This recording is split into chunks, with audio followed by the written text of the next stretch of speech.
Selamat pagi, good morning. Selamat pagi. Oh, macam masih Good Friday saja. Ya, hari ini bukan Good Friday. Hari ini Resurrection Sunday, yaitu hari kebangkitan Yesus. Apakah kamu ada terima telur? Telur? Tak ada? Dulu ada kah? Waktu saya Sunday school dulu, kita lukis telur. Wah. Ya, lukis telur bagi budak-budak, bagi orang tua, dia lukis muka apa semua. Ya, itu untuk tradisi gereja-gereja lama, ya. Dan sekarang mungkin ada gereja yang masih menjalankan itu telur itu, sebab mereka waktu itu tradisi. The tradition is where they have a puasa, ya. Mereka fasting, tidak makan telur. Waktu Good Friday mereka tak makan telur, jadi dia hias only on Sunday. Easter Sunday baru mereka buka itu telur, symbolize the resurrection Sunday. Dia pecahkan telur, dia keluar telur yang putih. Maksud dia yang baru, yang boleh dimakan. Amen. Sebab itu mereka pakai telur. Okey, itu hanya simbolik saja. Kalau kamu mau buat untuk anak sekolah minggu boleh saja. Tak ada masalah bagi saya. Yang penting bukan telur itu. Yang penting apakah maksud kebangkitan Yesus. Nah, saya memulai dengan pertanyaan. I will begin with the 3 questions. 3 soalan. 3 soalan. Hari itu, apakah Yesus benar-benar bangkit? Apa jawaban kamu? Macam tak yakin saja. Apakah jasad Yesus dicuri? Hah? Tidak. Adakah murid Yesus sedang berhalusinasi? Tetapi pertanyaan 2 ini, halusinasi, nama aja kau ngelihat. Hallucination kan nama? Bahaya, dia fikir itu. Ini ingat gajah kau putih. Jadi 2 ini adalah tuduhan. They was accused. Ya, mereka katakan, "Hei tipu, mana Yesus mereka bangkit?" Tidak bangkit, Yesus dicuri. Ada teori ini. Murid-murid Yesus mencuri bangkai Yesus. Ya, mayat Yesus dicuri, sebab itu tak ada lagi. Apakah ini betul? Dan di dalam Alkitab mengatakan bahwa Yesus itu bangkit. Ini sumber Alkitab. Dan dari sumber sejarah juga mengatakan bahwa murid-murid Yesus bersaksi. Banyak saksi mata, dia eyewitness yang bagi tahu Yesus. Dia bukan satu saja. Kalau saya saja yang cakap saya pernah tengok Yesus, mungkin kamu boleh tipu kan? Tapi kalau orang lain juga nampak Yesus, dia katakan beratus, there is hundreds yang melihat Yesus. Apakah mereka cakap, oh Yesus dicuri, tipu saja? Kalau kita lihat dari cerita ini, di mana Alkitab mengatakan orang yang menjaga kubur itu tentera Romawi, dia soldier. Apakah orang yang menjaga kubur itu bodoh? Dan pada ketika ini, apabila Yesus disalibkan, when Jesus was crucified on the cross, apakah murid Yesus ada di situ ketika itu?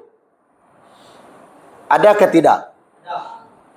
Murid Yesus melihat Yesus disalibkan. Ada ke tidak? Tidak ada. Sikit saja yang ada. Mana yang lain? Mereka takut. Satu orang yang kita boleh tahu, Yudas. Dia menyesal, dia bunuh diri. Simon Peter ada di situ? Tidak. Karena dia sudah menyangkal Yesus 3 kali. Murid-murid Yesus meninggalkan Yesus. Karena apa? Karena pada ketika itu mereka sangat, bagaimana mereka mau pergi kubur sana? Nanti mereka juga akan dibunuh seperti Yesus. Tidak mungkin. Orang yang takut mau pergi berjumpa dengan askar. Apakah mereka semua ini orang yang kuat? Mereka bukan tentera. Waktu itu pemerintahan Romawi, askar-askar Roma sangat kuat. Tubuh mereka mungkin badan besar-besar. Bukan macam saya gemuk. Dia lagi tinggi. Kalau dia tumbuk satu kali boleh pensan. Ya, kalau kita lihat di situ mereka kejam. The Romans army is very cruel. Kalau kita lihat mereka pukul Yesus, mereka tidak ada rasa simpati. Mereka tidak tahu kasih, tetapi kalau kita lihat video itu hari itu mereka ketawa. Good. Dia happy, tatap. Apakah dia akan jaga itu mengantuk? Tidak akan. Jadi kita boleh jawab satu dengan akal yang logik. Waktu itu murid Yesus takutlah. Ingat mana mereka sembunyi? Mereka bersembunyi di tempat yang lain. Mereka takkan munculkan diri. Kalau hari ini Pastor Remy dituduh di mahkamah karena bawa firman Tuhan kepada kamu, apakah kamu ikut saya? Mungkin ada, majoritinya tidak. Kamu pun takut ditangkap. Bisa aneh aku. Saya ada anak, saya ada cucu, tak mau saya. Nanti saya pun kena tangkap. Begitu juga dengan murid Yesus ketika itu. Mereka takut disalibkan juga bersama dengan Yesus. Nah, maka itu apakah mereka berani datang? Tidak mungkin berani. Mereka mau datang kubur sana bodoh-bodoh ambil Yesus. Itu seperti nganyung pawang 4 jani kuiban. Itu seperti kamu hantar kepala kamu kena potong. Pergi ke tentera Romawi. Dan di sini dalam Alkitab ini mengatakan mereka buat cerita murid Yesus mencuri mayat Yesus. Itu tidak boleh diterima. Amen. Yang ketiga, apakah murid Yesus berhalusinasi? Mereka kata murid Yesus ini gila. Mereka terlalu taksub dengan Yesus. Kalau murid Yesus ketika itu benar-benar berhalusinasi, maka mayat Yesus dapat dijumpai. Tetapi tidak. Mayat itu sampai hari ini tidak dapat dipastikan. Kubur Yesus kosong. Nah, dan juga kalau murid Yesus benar berhalusinasi, tidakkah kalau kita lihat murid Yesus itu selepas kebangkitan Yesus, apakah mereka ini berubah ataupun tidak? Berubah ataupun tidak? Berani ataupun tidak? Mula mereka takut, kan? Kalau kita lihat di kisah para rasul in Book of Acts, kita lihat murid Yesus pada ketika itu. Mereka diubah oleh Tuhan. Sampaikan mereka berani mati untuk Yesus. Kalau mereka hanya halusinasi, mereka tak akan berani. Apakah kamu berani pertahankan hal yang benar ataupun tidak? Kamu sanggup mati ke tidak kalau kamu benar? Takut karena salah, berani karena benar. Murid Yesus sangat-sangat berani. Bahkan banyak rasul-rasul yang mati. Bahkan Rasul Paulus tidak pernah bersama dengan Yesus.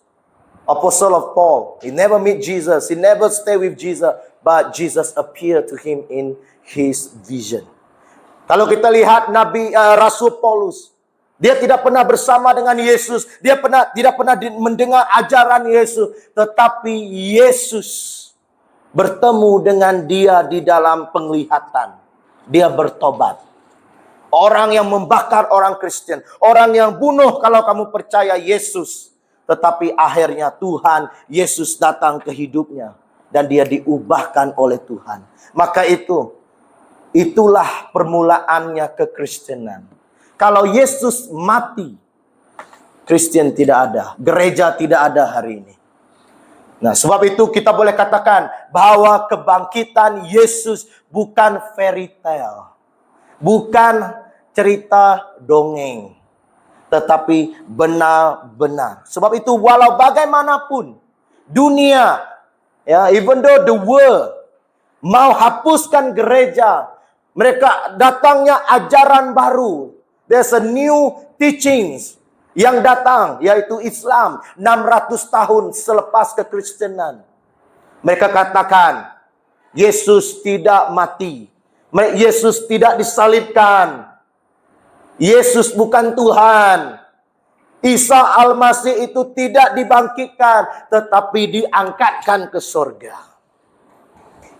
Mereka katakan Yesus ya bukan Yesus yang disalibkan, tetapi Yudas. Bukan Yesus yang disalibkan, tetapi ada seorang yang seperti muka Yesus yang diubahkan oleh Tuhan supaya dia nampak macam Jesus dan di surga. Tetapi Yesus diangkat saja. Mereka percaya Yesus diangkat saja dan Yesus akan datang. Dan kita percaya Yesus mati, bangkit dan naik ke surga. Amen. Dia naik ke surga. Di mana Yesus sekarang? Oke, ada di dalam hati pastor. Bagus, sudah paham teologinya. Yesus berada di kerajaan surga. Dan hari ini, apakah jasad Yesus dicuri? Memang tidak. Apakah murid Yesus sedang gila-gila sebab dia sudah makan dadah? Dia pikir lain. Tidak. Ya, sebab mereka berani mati untuk Yesus. Amen. Jadi hari ini khotbah saya akan bawakan dengan kita kuasa kebangkitan. Mari kita katakan sama-sama, kuasa kebangkitan. Nah, apakah kamu, do you experience the resurrection power in your life? Apakah kamu sudah mengalami kuasa kebangkitan? Nah, kebangkitan berbicara tentang ada satu perubahan yang drastik. Ya, satu perubahan yang ketara di dalam hidup kita. Kamu telah bangkit. Bangkit, serukan nama Yesus. Oke? Itu kalau kita bangkit, bahwa ada suatu kuasa yang membawa perubahan. There is a power that bring changes. Ya, di dalam hidup kita, di dalam sikap kita, di dalam kehidupan seharian kita. Nah, di dalam Filipi bab ketiga ayat yang ke-10 hingga 11. Next, kita katakan, mari baca sama-sama. Yang ku kehendaki ialah mengenal Dia dan kuasa kebangkitannya dan persekutuan dalam penderitaannya, di mana aku menjadi serupa dengan Dia dalam kematiannya, supaya aku dengan Dia dalam kematiannya, supaya aku akhirnya beroleh kebangkitan dari antara orang mati. Nah, the power of resurrection. Amen. Nah, jadi yang pertama, how we can experience, how we can have this power. Bagaimana kita akan mengalami kuasa ini, bagaimana kita boleh memiliki kuasa ini. Yang pertama yang akan kita lihat, kalau kamu mau kuasa ini, yang ke satu, you need to know Him. Yang pertama, kamu harus kenal Yesus. Kamu harus kenal Dia. Kalau kamu tidak kenal bahwa Yesus sudah bangkit, kalau kamu hanya kenal Yesus, oh Yesus mati, dibangkitkan. If you only know, if you only have knowledge, it doesn't mean that you know Him. Walaupun kamu ada pengetahuan akan Yesus bangkit, bukan berarti kamu sudah mengalami kuasa ini. But you need to feel, you need to have, you need to experience the resurrection power.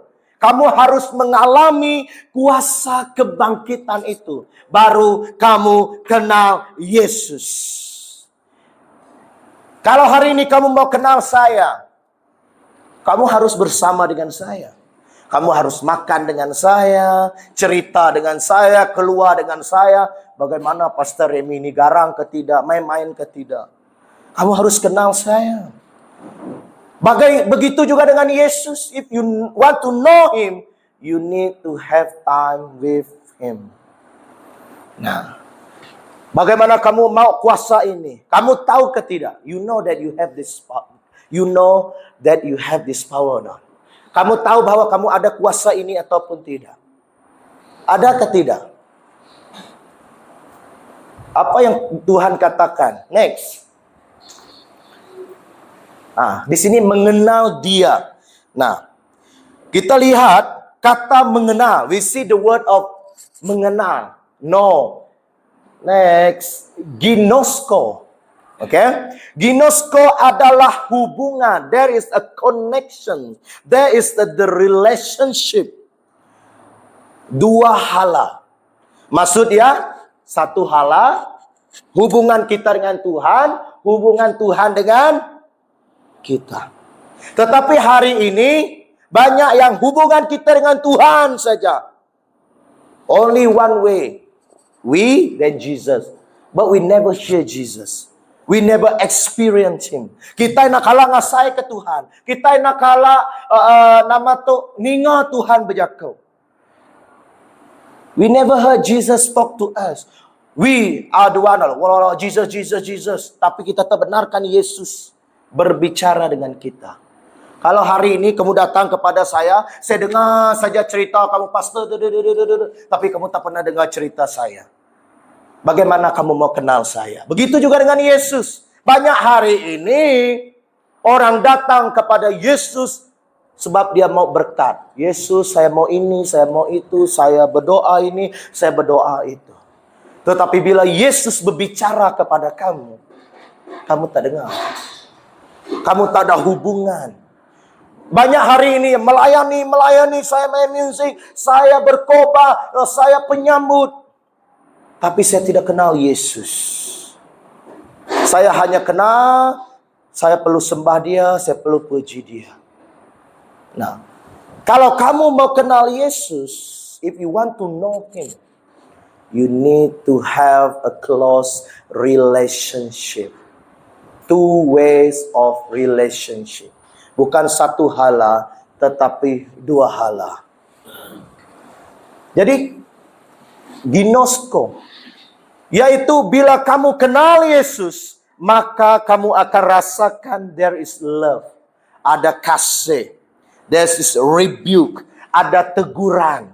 Nah, dan ada advice. Kalau kamu kawan baik, let's say you are my good friend. Contoh Abo kawan baik dengan saya, dia akan cerita. He will tell me his problem. Dia akan beritahu segala masalahnya. Dan saya sebagai kawan yang rapat dengan dia, apakah saya hanya diam saja? Apakah hanya If you have two way of the relationship, cinta tik bertepuk dua belah tangan. Okay? Ukai pengerindau bertempiak sepiak jari. Nemu kita lagunya bisa nyebut bertempiak sepiak jari sigi nadai tujuh enggainya di memunyi. Kalau kamu satu tangan saja, tidak ada tangan yang sebelah, it will never produce sound. Jadi kalau saya kawan dengan dia, bila dia ada masalah, saya nasihatkan dia. Kalau dia salah, I will rebuke. Saya akan beri teguran. Betul? Itu baru orang yang betul-betul mengenal kamu. Kalau kamu hanya mau kenal Yesus, tetapi kamu tidak mendalami Yesus, maka hubungan itu bukan hubungan. Itu namanya apa? Bukan hubungan lah. Itu hanya sok sendiri saja. Banyak orang Kristen hari ini sok sendiri. Tapi dia tak dengar Yesus. Bila di gereja saja dia haleluya, haleluya. Di luar dia tidak ada Yesus. Nah, kamu harus mengalami dia. Amen. Filipi bab ketiga ayat yang keempat. Bab yang ketiga ayat 4 ke 8. Next. Oke, mari kita baca sama-sama. Sekalipun Aku juga ada alasan untuk percaya pada hal-hal lahiriah. Jika ada orang lain menyangka dapat menaruh percaya pada hal-hal lahiriah, aku lebih lagi. Disunat pada hari ke-8 dari bangsa Israel, dari suku Benyamin, orang Ibrani asli, tentang pendirian terhadap hukum Taurat. Aku orang Farisi. Next. Tentang kegiatan, aku penganiaya jemaat. Tentang kebenaran dalam mentaati hukum Taurat, aku tidak bercacat. Tetapi apa yang dahulu menjadi keuntungan bagiku, sekarang ku anggap rugi karena Kristus. Next. Malahan segala sesuatu ku anggap rugi karena pengenalan akan Kristus Yesus, Tuhanku, lebih mulia daripada semuanya. Oleh karena dialah aku telah melepaskan semua itu dan menganggapnya sampah supaya aku memperoleh Kristus. Rasul Paulus tidak pernah berjumpa dengan Yesus. Tidak bersama dengan Yesus ketika Yesus disalib. Tidak bersama dengan Yesus sewaktu 3 tahun pelayanan Yesus. In 3 years of Jesus ministry, Paul was not there. Perhatikan, Rasul Paulus tidak bersama dengan Kristus kecuali waktu perjalanan dia mau bunuh orang Kristen di Damsyik. Tuhan berjumpa dengan dia di dalam penglihatan. So why you persecuted me? Apa yang dia katakan? Saulus, Saulus, mengapa engkau menganiaya aku? Siapa kau? Akulah yang kau aniayai, kata Yesus. Apa yang terjadi? Rasul Paulus bertobat. Dia kenal Yesus lebih dari kita semua. Kalau kita lihat di sini, Paulus banyak hal yang boleh dia banggakan. Oh, saya orang yang mentaati hukum Taurat. Saya orang yang pandai. He is the scholars. Paulus orang yang pintar. Paulus orang yang berani, bukan seperti murid Yesus pengecut. Sebab itu dia berani bunuh orang untuk kebenaran. Dia katakan, saya disunat, saya orang Israel, saya lebih layak, saya orang pandai, saya orang yang berpendidikan. Tapi dia katakan, ayat yang ke-8, semua ini adalah sampah. Perhatikan, menganggapnya sampah supaya aku memperoleh Kristus. Nah, betapa pentingnya kita mengenali Yesus.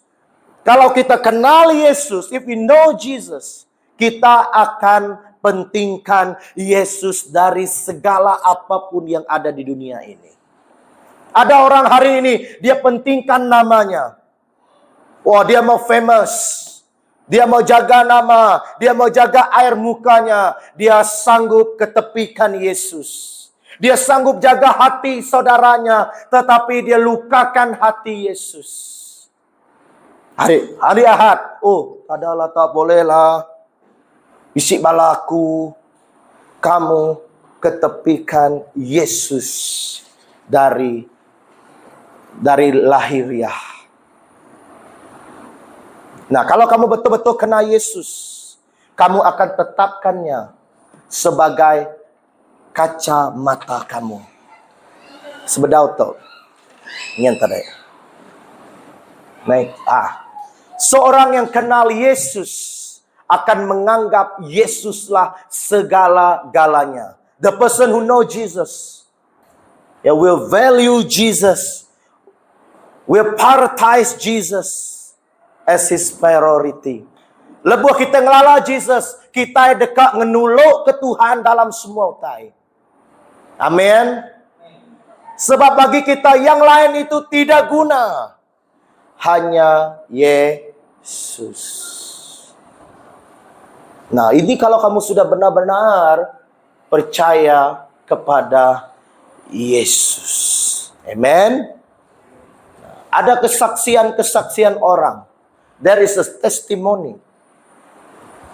Hari Ahad, ayah dia mati.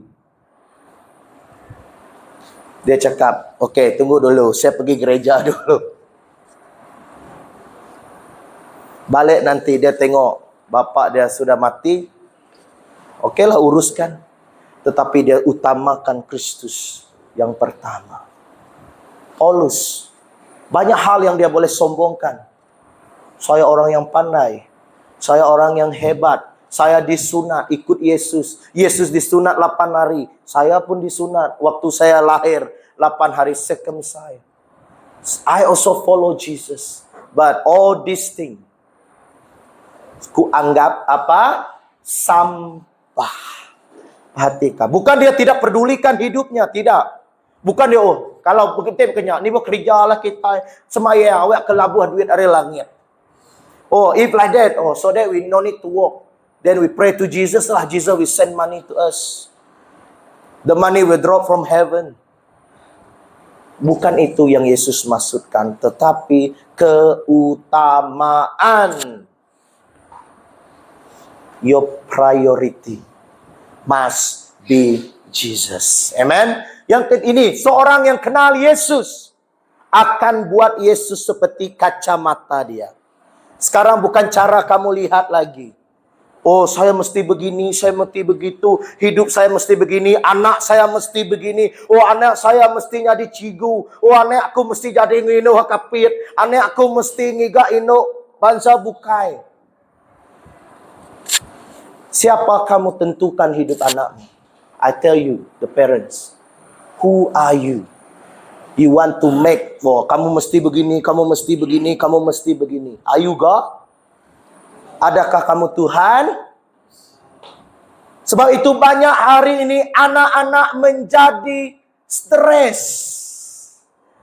karena ibu bapa mereka. Kamu mesti begini, kamu mesti begini. Kamu mesti jadi cigu. Tik nak jadi cigu. Aneng bukan anak aku agak dek. Pakailah kacamata Yesus. Bila kamu sudah jadi orang Kristen, pakailah mata Yesus. Let us see like Jesus see. Amen. Biar kita memandang kehidupan kita. Apa yang Yesus mau untuk kita. Jangan lagi kamu pakai mata kamu. Tidak mustahil lah ini. Tidak boleh lah ini. Tidak mungkin lah ini. Kamu hanya melihat dengan mata kepala kamu.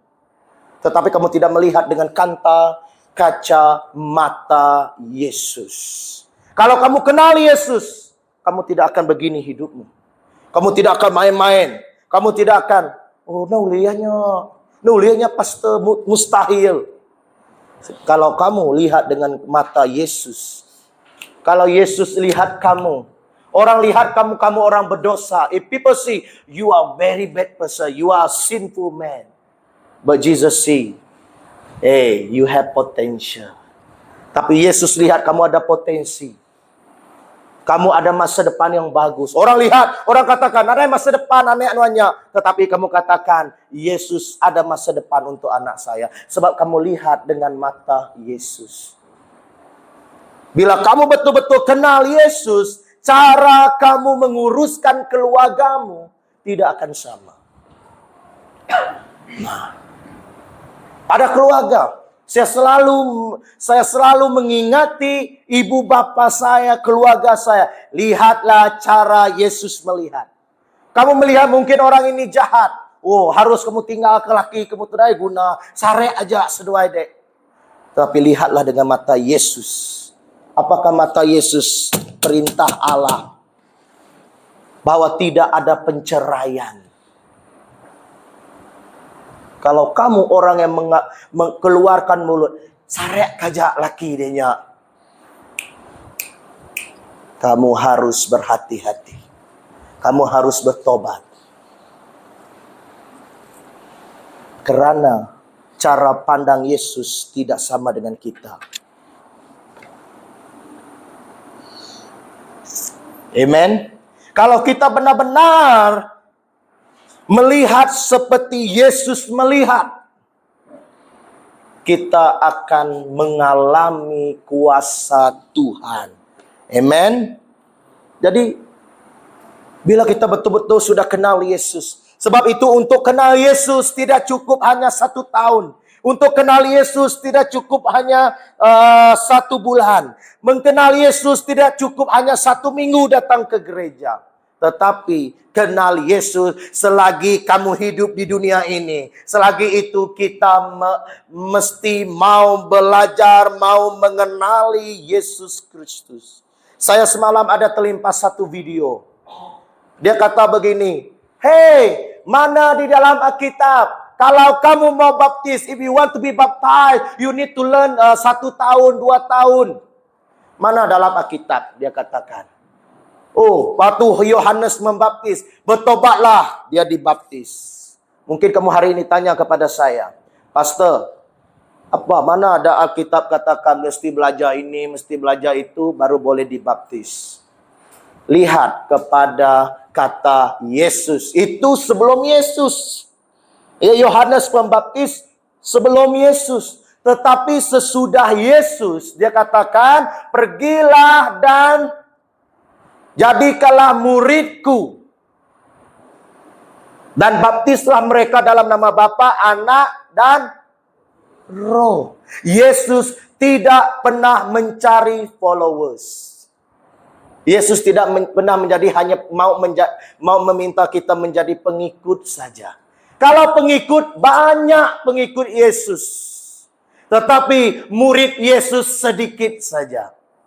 Kamu kenal, dalam Alkitab banyak orang ikut Yesus. Jesus, a lot of followers. Ikut ya. Waktu Yesus happy, waktu Yesus buat ini, waktu Yesus buat itu, haleluya. Oh, Jesus besar, Jesus great, oh, Jesus ajaib.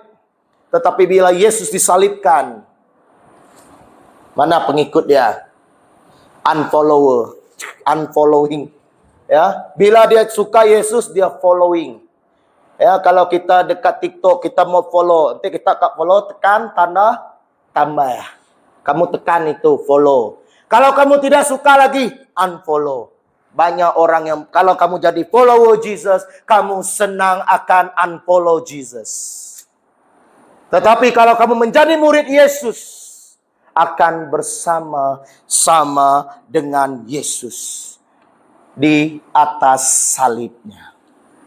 You need to be friend with Jesus. Amen. Waktu Yesus disalibkan, sebelah dia orang pencuri, sebelah dia orang penjahat. 2 orang ini sama berkawan dengan Yesus disalib. They are friend with Jesus. Tetapi hanya 1 orang bersama dengan Yesus di Firdaus. Yang 1 orang ini follower banyak macam itu. Tapi sedikit orang yang betul kenal Yesus. Gereja Kabri Bintulu, apakah kamu hanya follower ataupun kamu murid Yesus? Kalau kamu mau kenal Yesus, harus jadi murid. Katakan, saya murid Yesus. Oke, kalau kamu mau jadi murid Yesus, kamu harus terima segala teguran. Kamu harus mengasihi. Mungkin pastor, mungkin pemimpin akan katakan, kamu begini, jangan. Kamu harus terima. Kalau kamu mau jadi follower, kamu tidak puas hati dengan pastor ini, kamu akan caw. Itu follower. Tapi kalau murid, dia akan belajar.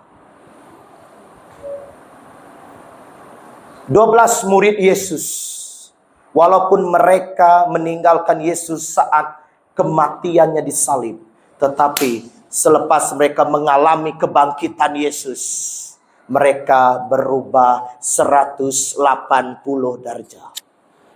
Kalau kamu hari ini betul-betul murid Yesus, bahwa kamu mengalami namanya kebangkitan, you will experience the power of resurrection.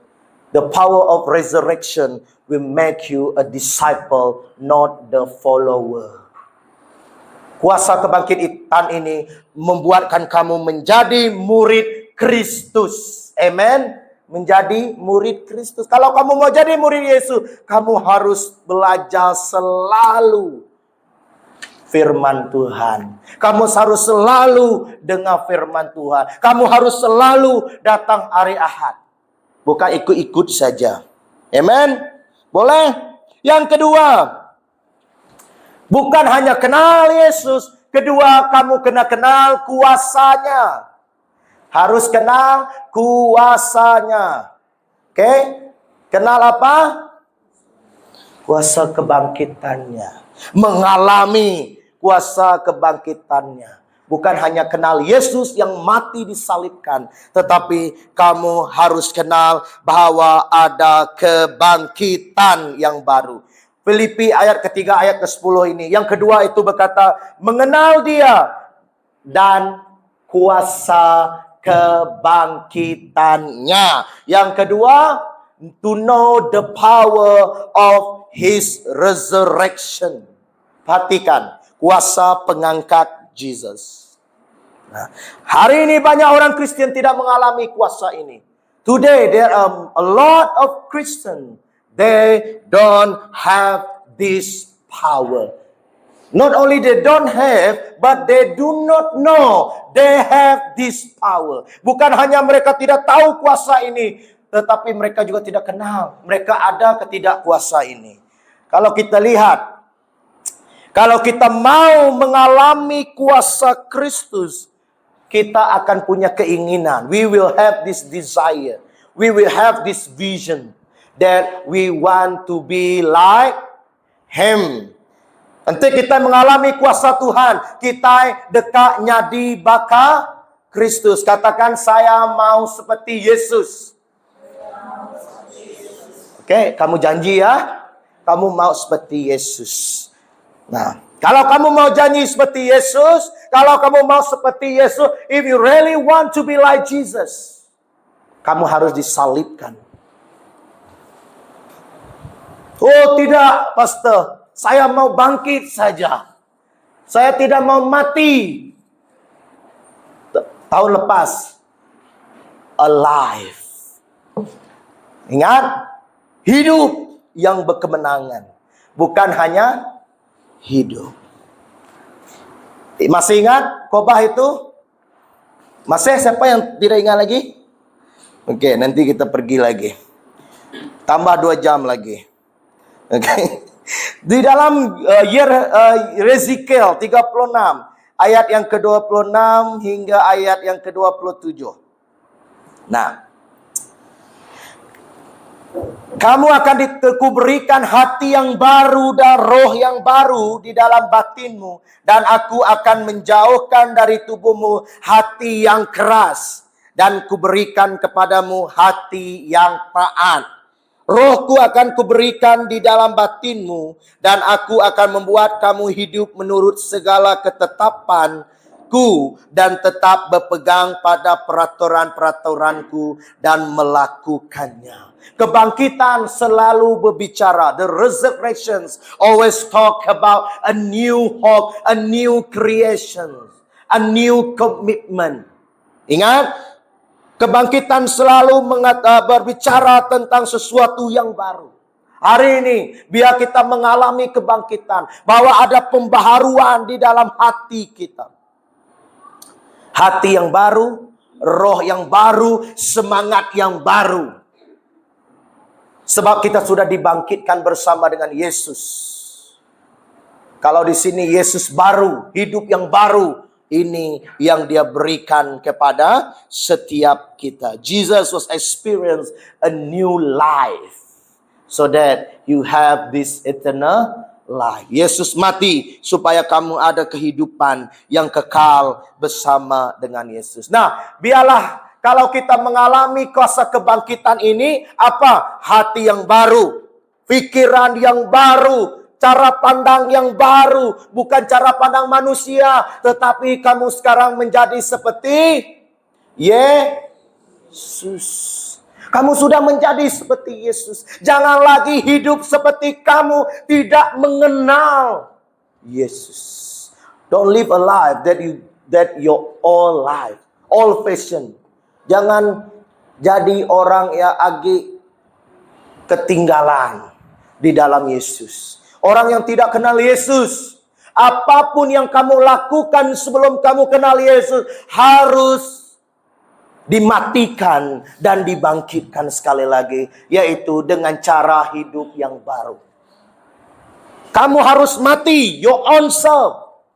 Kamu harus mati yang dulu. Dan sekarang kamu dibangkitkan untuk siapa? Hidup kamu sekarang untuk siapa? Untuk Yesus. Sebab itu Paulus katakan, yang dulu ku anggap sampah. Dan karena aku mengalami kebangkitan Yesus, aku menjadi I am a new creation in Christ. Saya adalah ciptaan yang baru. I'm a brand new man. Saya orang jenama baru. Mungkin dulu kamu jenama Mercury, sekarang kamu yang mahal. Ya, dulu kamu namanya sekarang kamu sudah tukar nama baru. Bukan maksud begitu. Orang yang baru, sikap yang baru, hati yang baru, roh yang baru. Karena apa? Rohku akan kuberikan kepadamu. Then I will put a new spirit in you. Roh yang baru ini adalah roh Kristus. Katakan roh Kristus. The Spirit of Christ. Roh Kudus ada di dalam kamu. Saya katakan, saya ada Roh Kudus. Tubuh saya bait Tuhan. I'm the temple of the Holy Spirit. Katakan. Jangan rosakkan tubuhmu. Bagaimana kamu rosakkan dia? Kamu tanya sendiri. Rom 8 ayat yang ke-11. Dan jika roh dia yang telah membangkitkan Yesus dari antara orang mati diam di dalam kamu, maka ia telah membangkitkan Kristus Yesus dari antara orang mati, akan menghidupkan juga tubuhmu yang fana itu oleh rohnya yang diam di dalam kamu. Roh ini ada di dalam kamu. This Spirit is in you. Nah, kalau roh ini di dalam kamu, dia tentu akan membangkitkan kamu. If the Spirit is in you, the Spirit will resurrect you from your death. Dari kematian kamu. Efesus 2 ayat yang keempat hingga ke-6. Tetapi Allah yang kaya dengan rahmat oleh kerana kasih-Nya yang besar, yang dilimpahkannya kepada kita, telah menghidupkan kita. Nah, apa yang menghidupkan kita? Kasih-Nya telah menghidupkan kita bersama-sama dengan Kristus. Sekalipun kita telah mati oleh kesalahan-kesalahan kita, oleh kasih karunia kamu diselamatkan because of His great love. Dan made us alive. Membuatkan kita hidup. Bukan mati lagi. Perhatikan, bukan mati lagi. Amen. Dan di dalam Kristus Yesus, ia telah membangkitkan kita juga. Membangkitkan kita juga. Bukan Yesus saja bangkit. Kamu yang percaya kepadanya akan dibangkitkan. Apa yang harus kamu bangkitkan? Apa yang kamu kematian hari ini? Ya, kamu mati dalam apa? Kalau Roh Kudus, kuasa ini, this power, you will have this power if you have this Holy Spirit in you. Kamu akan mengalami kuasa ini kalau Roh Kudus ada di dalam hidupmu.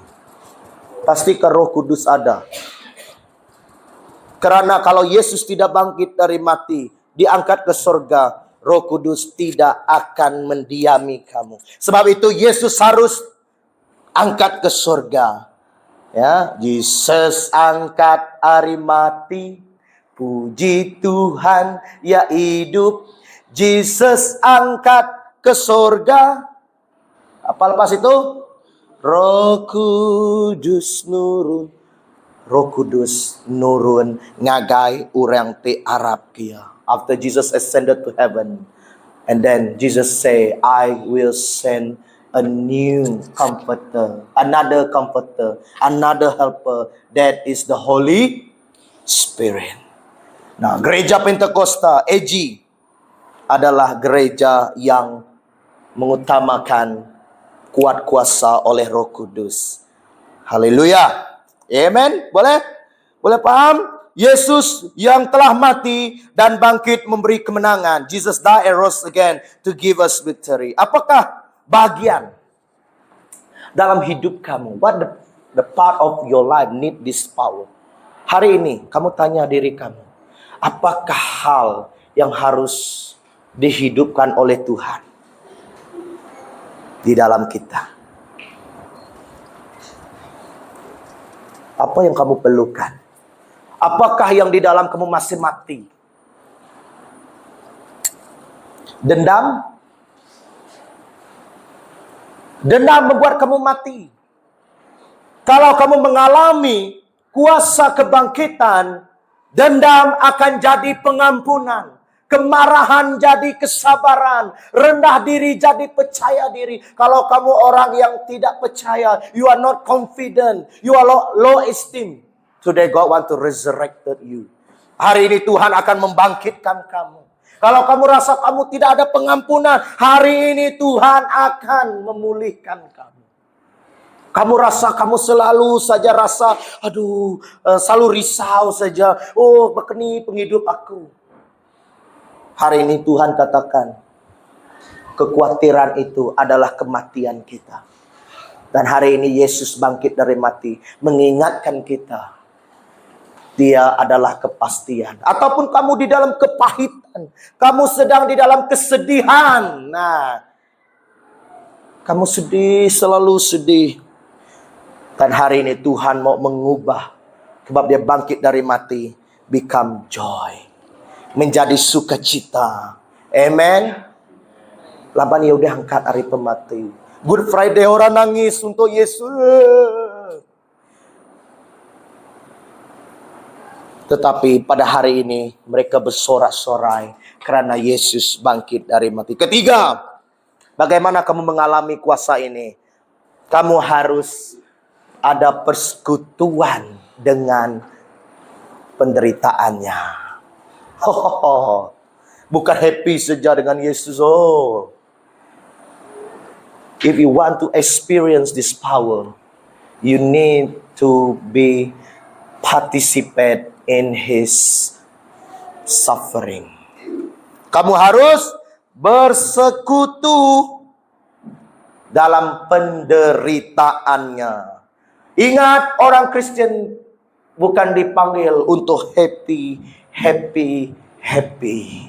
Bukan kamu dipanggil untuk resurrection. That's why we not only celebrate Resurrection Sunday, but also we will come together on Good Friday.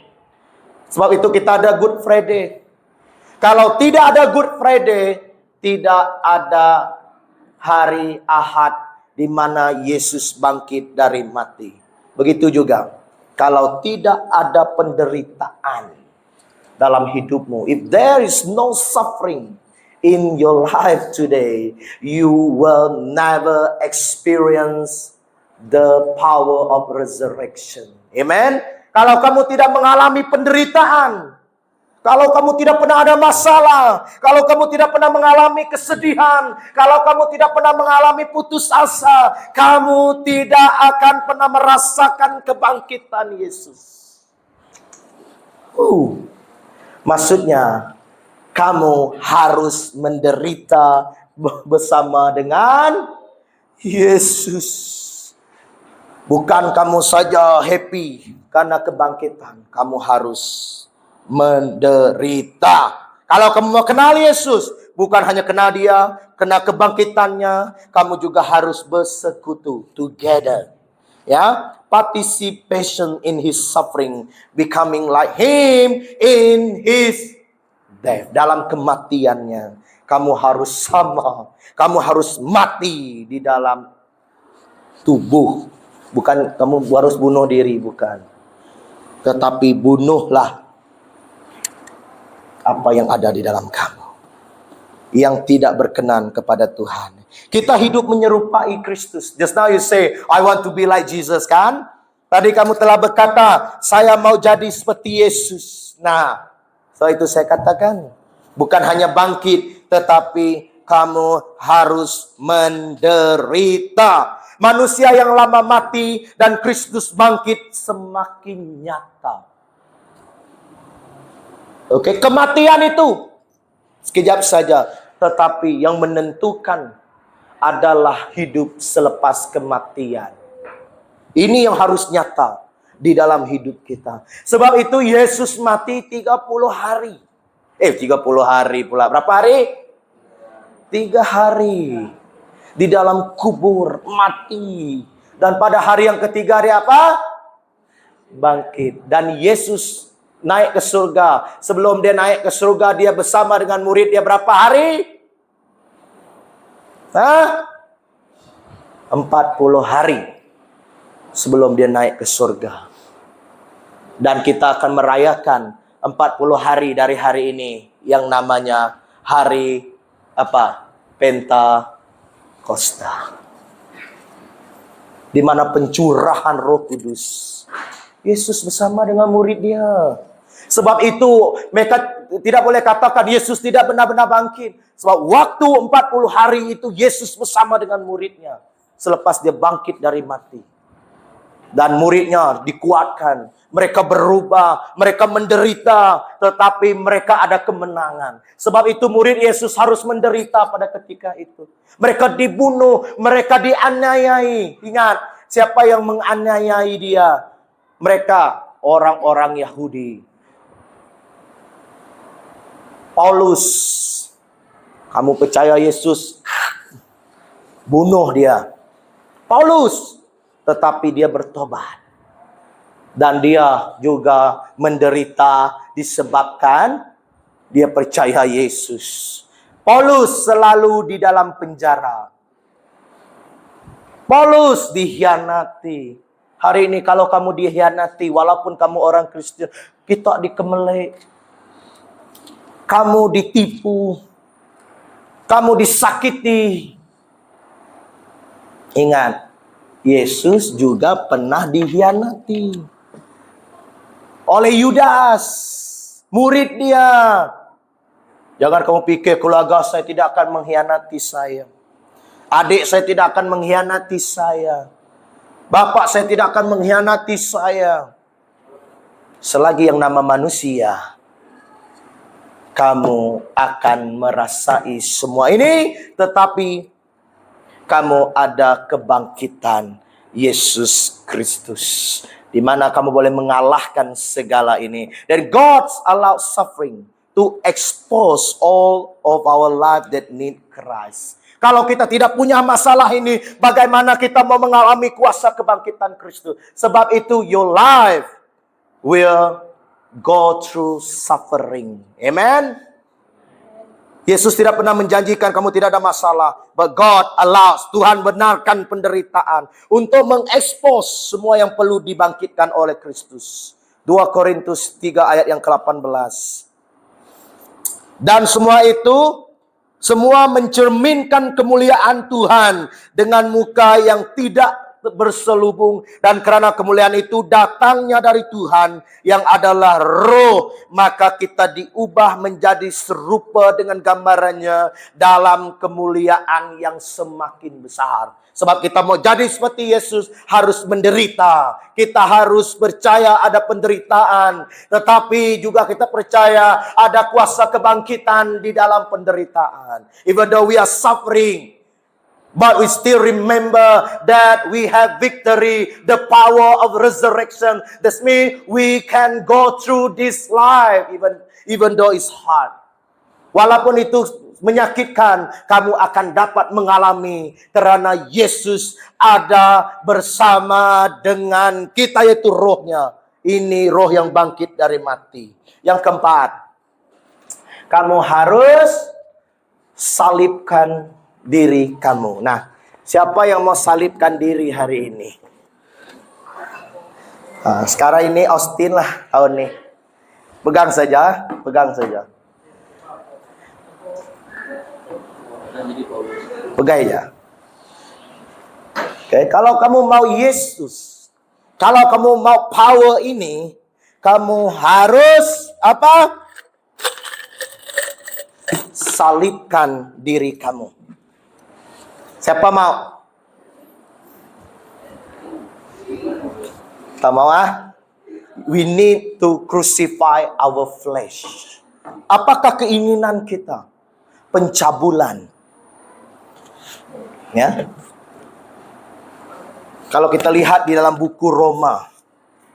Kita lihat Roma 8. Buka kepada Roma 8. Saya tak ada di sini. Roma 8 ayat yang ketiga hingga kelima. Roman chapter 8.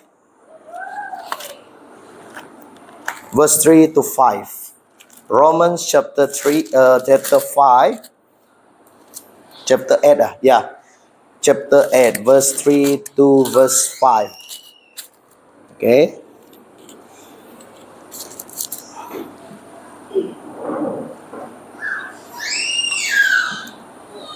Sudah? Belum? Kalau sudah, katakan sudah. Oke. Saya belum. English sudah? Sebab saya mau buka kepada English ini. Roma bab 8 ayat yang ke-3, ayat yang ke-5. NIV. Oke, baca 1 2 3. Laban utai tenda uliah dikerja adat laban mensialemi nyalai yang ngirum ke anak yampu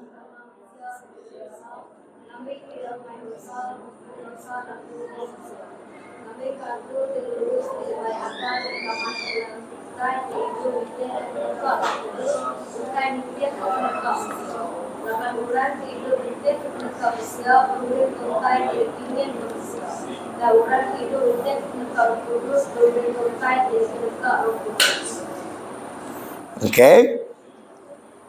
Boleh? Apa yang harus kamu salibkan di dalam keinginan kita? What are the evil desire? Pencabulan? Pengawak kamar? Apakah keinginan kamu yang melampaui dari Kristus? Kebiasaan, tabiat, pesta pora, kata Alkitab. Hidup kita harus disalibkan. Kalau kamu suka gaduh, kalau kamu suka belayak, you're angry. Pemangeh kita harus disalibkan. Kalau kamu mau mengalami kuasa kebangkitan, kamu harus mengalami namanya salib.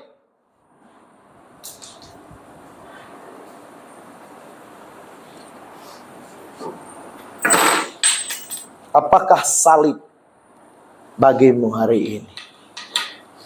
Salib itu bukan hanya kamu salibkan Kristus. Kamu salibkan keinginanmu. Keinginan dagingmu. Kamu tengok perempuan. Hati kamu sudah pikir lain.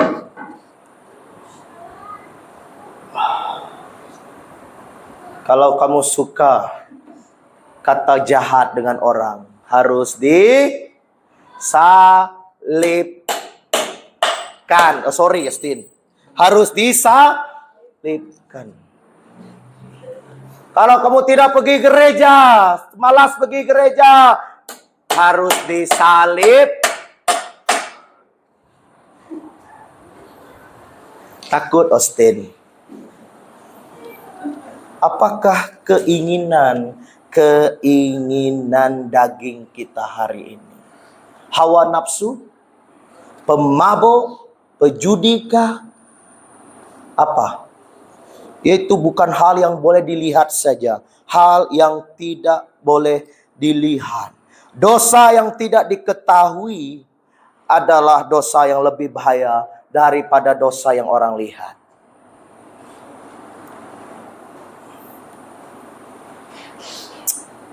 keinginan daging. Apakah keinginan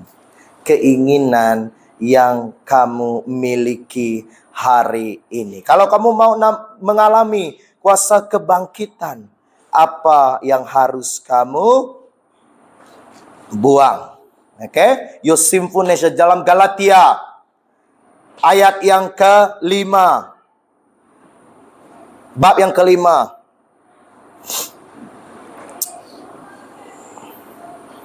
Ayat yang ke-19.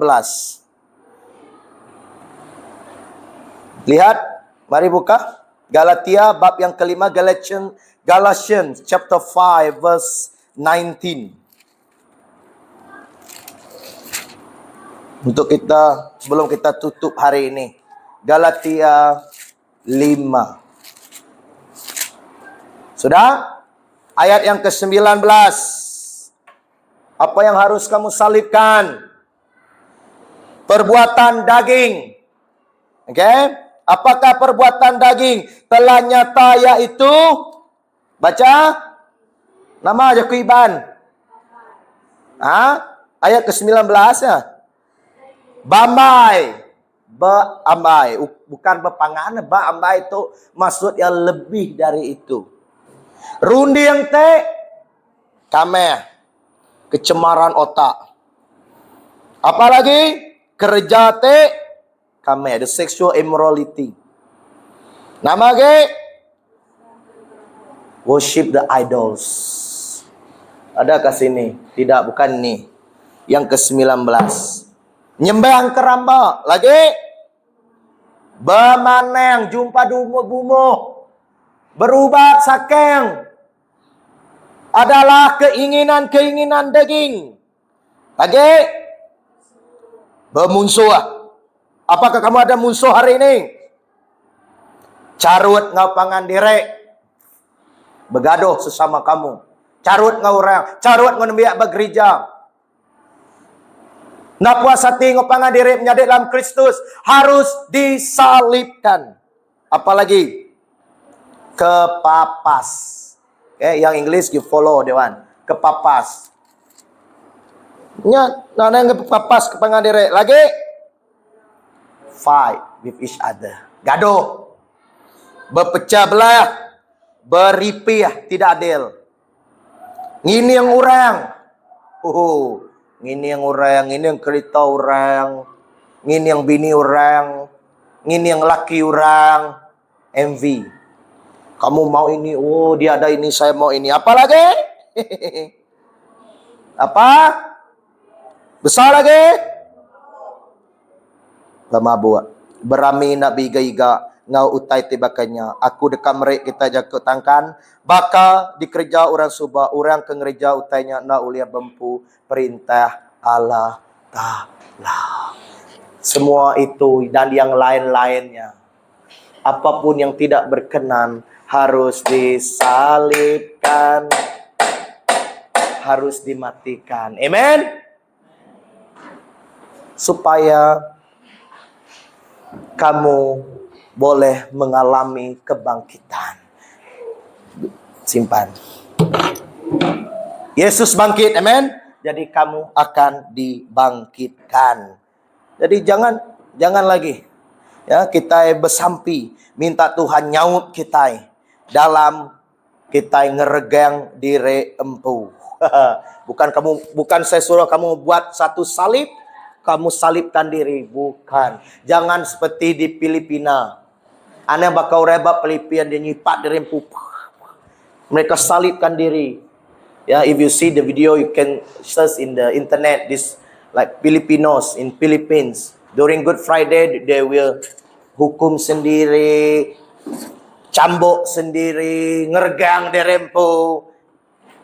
Yang Yesus maksudkan, yang Rasul Paulus maksudkan, ngergang diri, bukan seperti Yesus itu. Sebab Yesus sudah buat satu kali dalam hidupmu. Tetapi yang harus kamu salibkan keinginan dagingmu sendiri.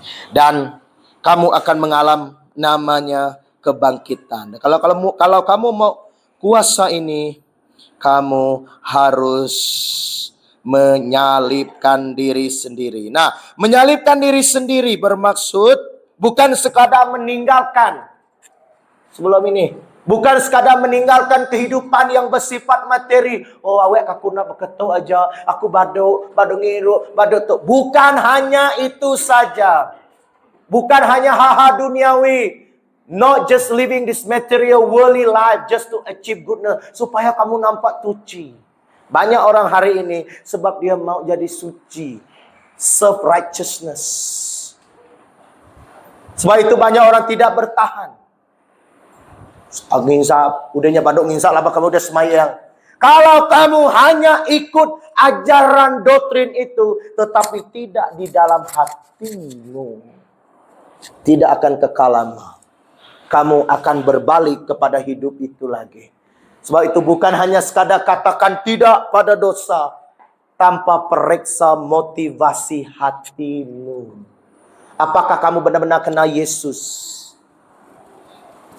Kamu tidak perlu buat dengan kekuatan tubuh kamu itu sendiri, tetapi kenal Yesus. You know Jesus. Not your focus on what I can do, that I can change myself. Apa yang saya boleh buat untuk saya menjadi baik. Bukan itu. Tetapi, apakah saya betul-betul kenal Yesus? Apakah saya betul-betul ada hubungan dengan Yesus? Itu yang penting. Hati kamu itu. Kalau kamu hanya mau dilihat suci, minta maaf. Kamu tidak akan lama. Tetapi hatimu kenal siapa itu Yesus. Nuan ngelala siapa Jesus kebenar. Ulih maik kebangkitan. Ngagai penghidup nuan merubah penghidup nuan. Ukai ngena pengeriang kita. Tetapi ngena kuasa ke di dalam kita. Not by our might. Not by our power. But by the Spirit says the Lord. Nyak pentingnya Roh Kudus dalam kita. Nyak kedekat ngangkat ke kita. Ukai kita ngangkat ke diri. Bukan angkat bako sendiri. Tapi Yesus yang membangkitkan kita. Motivasi hati. Your motivation. Your heart motivation. Keinginan yang berlebihan. Perlu disalibkan. Harus disalibkan. Ya. Jadi tu uteke perlu. Crucify yourself. Mengekspos berhala. Nama utai ke lekat dalam hati kita. Nama utai ke lekat hati kita. Nyentuh ke kita menggadaikan Yesus. Nyentuh ke kita menduakan Yesus. Itu yang harus kita salibkan. Bukan apa yang baju yang kamu pakai. Bukan makanan apa yang kamu makan. Tetapi apa yang merosak jiwa kita. Kamu datang ke gereja tidak mandi pun tidak membuat kamu berdosa. Kamu ke gereja pakai seluar pendek tidak buat kamu berdosa. Tapi saya tidak suruh kamu buat itu. Bukan luaran yang membuatkan kita itu mati. Tetapi apa yang ada di dalam kita harus menjadi fokus utama kita. Amen. Mari kita lihat last kali salib gereja kita. Kalau boleh next time buat besar sikit. Salib kita tidak seperti salib gereja Roman Catholic. Mengapa? Kalau Roman Catholic dia ada apa? Ada Yesus kan? Ada patung Yesus yang tergantung di salib. Disclaimer semua, ini bukan memburukkan mereka, bukan kata mereka salah ya. Saya bukan kata ini. Tetapi apa yang saya katakan di sini, kalau gereja kita, gereja Protestan, dia hanya salib begitu saja. Salib itu tidak ada Yesus yang tergantung. Karena gereja kita lebih menekankan apa? Hidup di dalam kebangkitan. Perhatikan. Hidup di dalam kebangkitan supaya penekanan kita, fokus kita supaya Yesus semakin nyata. Kebangkitan Yesus semakin nyata, bukan hanya mati. Sebab Yesus tidak ada di salib merupakan Yesus sudah bangkit. Sebab itu waktu kamu datang ke gereja, bila kamu lihat kepada salib, Sebab itu kalau gereja tradisi, mereka akan datang, mereka lihat kepada salib, mereka akan bersujud. Hari ini kamu datang kepada Tuhan, bila kamu lihat kepada salib, kamu katakan, saya ada hidup yang baru di dalam Yesus. Saya dibangkitkan. Saya punya harapan di dalam Yesus. Sebab itu, I can worship Jesus. Because Jesus was arise, He is risen. Sebab Dia sudah bangkit. Dan saya tidak boleh lagi hidup seperti hidup yang lama. Sebab Yesus sudah dibangkitkan. Setiap kali kamu datang, datanglah dengan kemenangan. Jangan kamu balik dari sini nanti, kamu masih disalibkan. Setiap kali kamu datang ke gereja, salib Protestan next. Salib kosong. Ini gereja kita. Tidak ada Kristus yang disalib. Karena salib adalah lambang kemenangan Yesus atas maut. Jadi karena Yesus menang atas maut, Dia telah bangkit dan sudah tidak ada lagi disalib. Sekarang kita tahu di mana Yesus. Halo. Di mana Yesus? Di surga. Dia sudah tidak ada di sini lagi. Di sebelah kanan Allah Bapa. Nah, di salib Allah menunjukkan kasih-Nya. Bila kamu lihat kepada salib, lihatlah Allah menunjuk kasih-Nya besar yang merengkuh kerapuhan kita. Merasakan penderitaan terberat, mengalami kejahatan besar, menjalani kengerian maut dan menang. On the cross, God show His great love. Now that Jesus was not on that cross anymore. Jesus di surga, di atas segala-galanya. Amen. Dan selama-lamanya Dialah Raja. Dan bila kita lihat kepada salib, kita tahu bahwa Dia bangkit. Dan melalui kebangkitan, maka kita menerima keutuhan, kemenangan, ketenangan, pengharapan, pemulihan, dan keselamatan. Apa yang kamu dapat? Wholeness, victory, peace, hope, restorations, and salvation. Ini yang kamu terima. Baik itu bila kamu lihat kepada salib, bukan hanya salib. Oh, bisik kayu bukannya regang. Tapi lebih dari itu. Haleluya. Sebab itu Dia harus ada di tengah-tengah. Supaya kamu yang di sebelah sana, di belakang sana, kamu lihat kepada salib Yesus.